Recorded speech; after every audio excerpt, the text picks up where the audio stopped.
Good morning. I wrote a blog post last week on a website of mine. I put a link underneath this video, and the blog post is called Lawyers Persuading with Effective Word Pictures and What You Can Learn. The blog post was prompted by the current murder trial going on in the Central Criminal Court involving the so-called love triangle in Tipperary.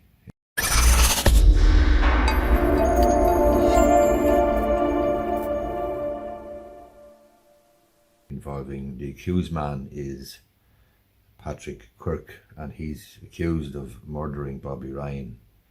But what I was struck by last week in particular was the summing up to the jury by Michael Bowman, Senior Counsel for the prosecution, and then Bernard Condon, Senior Counsel for the defence. Clearly Michael Bowman wants a prosecution or wants a conviction, and Bernard Condon, Senior Counsel, wants an acquittal. But what struck me really was the word pictures that both men painted, and I really thought that they were striking, they were remarkable, and I think we can learn a lot of stuff from them. Let me explain. Firstly, all of the evidence, or practically all of the evidence in this case, is circumstantial.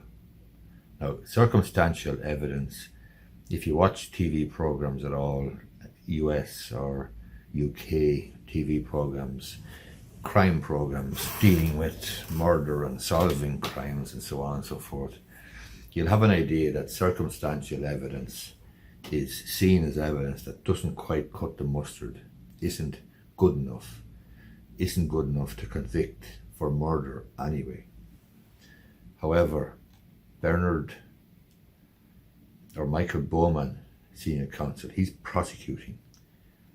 He recognised that his problem is that the jury is looking at all of this circumstantial evidence, and he knows that there may well be a problem in getting the jury to convict if all he has is circumstantial evidence.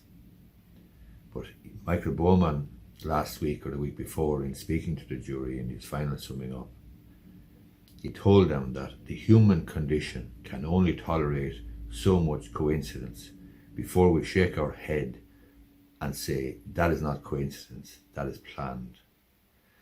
And this idea was planted in my mind of a man or a woman shaking their head and saying, that's just too much, that's too much coincidence, I can't accept that, that's bloody ridiculous, and the circumstantial evidence is enough.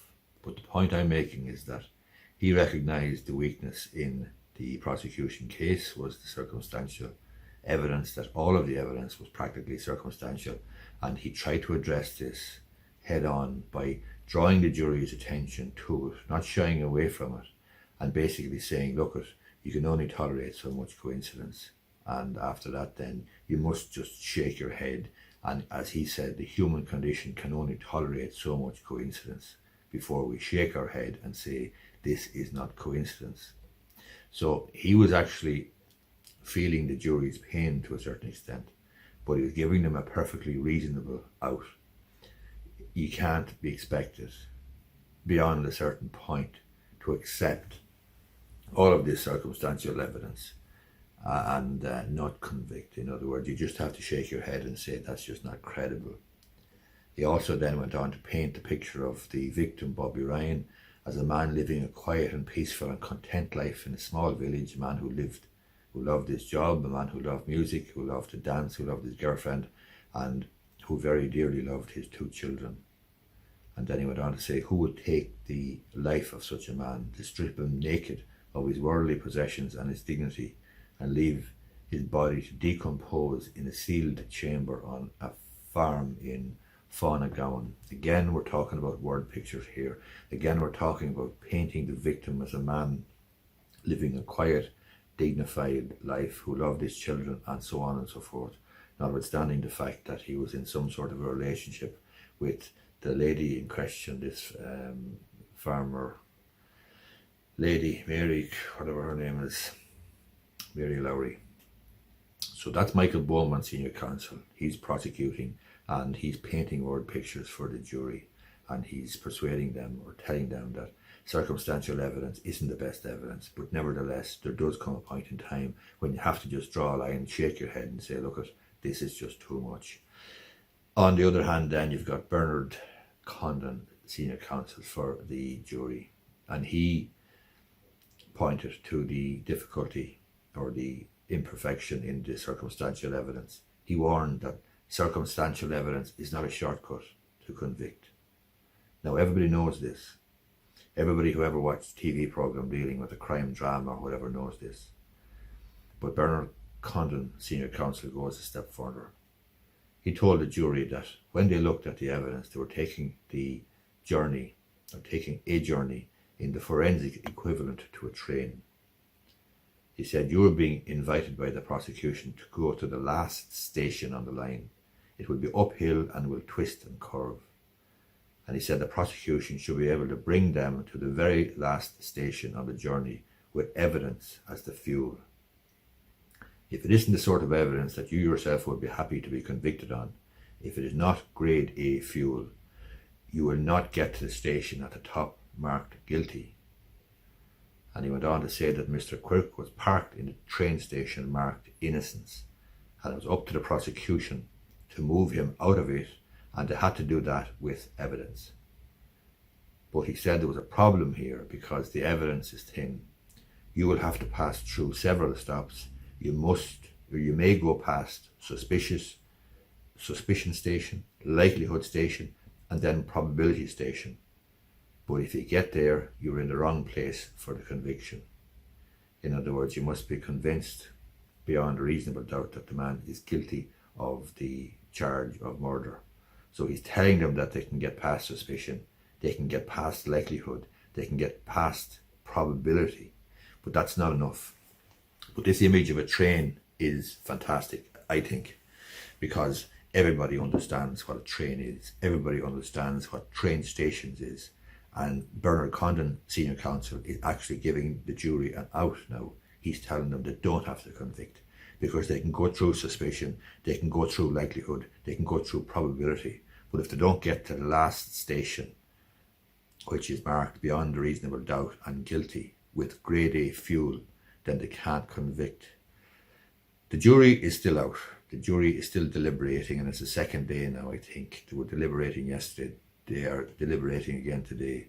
But the ability of these two gentlemen, men in this situation, Condon and the other fellow, Bowman, to paint these pictures, to paint these word pictures, to paint difficult, complex subjects and issues in language that people understand. Ordinary people on the jury will understand what a train station is, what a train is, and the concept of moving from one to the other. People understand or can see in their mind a man or a woman shaking their head and saying, that's circumstantial evidence, all right, but that's far too much, you know what I mean? There's only so much the human condition can bear. It's very, very interesting. I think it's fascinating. I think the ability of these people, these senior counsel, quite frankly, to paint these pictures, to tell these stories is remarkable. And if I was convicted of murder, hopefully, or accused of murder, hopefully I won't be, ever. But if I was either of these men defending me, I'd be happy enough with it. What I was going to say though, following on from that, is that just in relation to Michael Bowman, Senior Counsel, recognising the difficulty that he has with the jury insofar as circumstantial evidence is concerned. I'm going to a WRC hearing in the not too distant future, and there's a difficulty with a particular document that I have. It's a medical report, and rather than shying away from it or hiding from it or hoping that it doesn't come up, I'm going to address it head on and try to deal with it. And I'm going to try and do it in the same way, not so much like Michael Bowman. I can't do that, you know, he's top-notch senior counsel, etc., etc. But the point I'm making is that if there's a difficulty or a problem with the case that you're trying to prove, or if there's a difficulty or a problem with the case that you're trying to defend, you really do need, in my view, to tackle that problem head on, get it out in the open and deal with it, because if you don't, the other side will. And that's what Michael Bowman has done here in relation to the circumstantial evidence. He knew that the other man, the defence senior counsel, Mr. Condon, would be on about the circumstantial evidence. And indeed the judge has pointed to the jury as well in her summing up about the circumstantial evidence. But Bowman met it head on and said, look, there's only so much that the human condition can bear. Hope you find this video useful. If you do, give it a thumbs up down below, and you may be interested in subscribing to my YouTube channel.